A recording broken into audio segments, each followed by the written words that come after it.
సలాం రాకుమారా. సలాం. హైదర్, మీరు కూడా మమ్మల్ని షెహన్షా నిర్ణయాన్ని వ్యతిరేకించొద్దని చెప్పడానికే వచ్చారా? కాదు, నిజానికి నేను మీ ధైర్యాన్ని మెచ్చుకోవడానికి వచ్చాను. తప్పు ఎవరు చేసినా తప్పే అవుతుంది. షెహన్షా చేసినా, ఫకీర్ చేసినా. తప్పుని వ్యతిరేకించడం అన్నది చాలా అవసరం సలీం. ఈ వ్యవహారంలో నేను పూర్తిగా మిమ్మల్ని సమర్థిస్తాను. ఆ అమ్మాయి వేరొకరిని ప్రేమిస్తోంది అన్నప్పుడు ఈ పెళ్లి బలవంతంగా జరుగుతున్నట్టేగా. బలవంతపు పెళ్లిళ్లను వ్యతిరేకిస్తూ ఆదేశాలు జారీ చేసిన షెహన్షాయే ఇలా ఇప్పుడు ఆ ఆదేశాన్ని ధిక్కరించే అధికారం వారికి లేదు. సలీం, ఇలా చేస్తే అన్యాయమే అవుతుంది. ఆ అన్యాయాన్ని వ్యతిరేకించే పోరాటంలో నేను కూడా మీతోనే ఉంటాను. వద్దు హైదర్, ఈ వ్యవహారం కేవలం మాకు షెహన్షాకి మధ్య గొడవ. ఇందులో మీరు జోక్యం చేసుకోవడం మాకిష్టం లేదు. అకారణంగా మీరు కష్టాలు కొని తెచ్చుకోవద్దు. ఆ షెహన్షా కన్న కొడుకు మీదే దాడి చేయమని ఆదేశించినప్పుడు మీ పట్ల ఎలా ప్రవర్తిస్తారో చెప్పలేం. కానీ రాకుమారా, వద్దు, మేం మీకు కృతజ్ఞతలు చెప్పుకుంటున్నాం.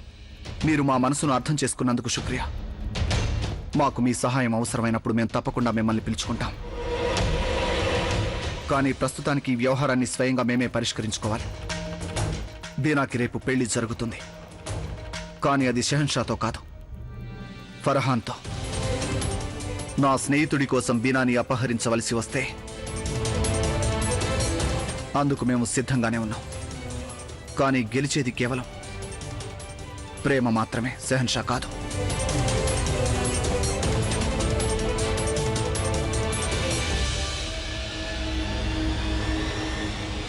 నాకు కావలసింది కూడా అదే సలీం. ప్రేమ విలువ తెలిసిన ఇద్దరు షెహన్షాకి వ్యతిరేకంగా ఒక్కటైపోవాలి. ఒకప్పుడు నేను మా తండ్రి గారికి దూరమైనట్టుగానే మీకు మీ తండ్రి గారికి మధ్య దూరాలు మరింత పెంచుతాను సలీం. దాంతో షెహన్షా జలాలుద్దీన్ మహమ్మద్ అక్బర్కి తన కుమారుడి అనురాగం ఎంత మాత్రం దక్కబోదు.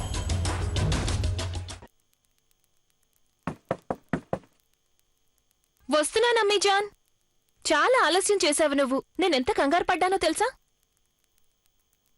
అమ్మీ, కుతుబ్ ఇలా వచ్చారేంటి? ఇంత రాత్రి వేళ అంతా బానే ఉందిగా?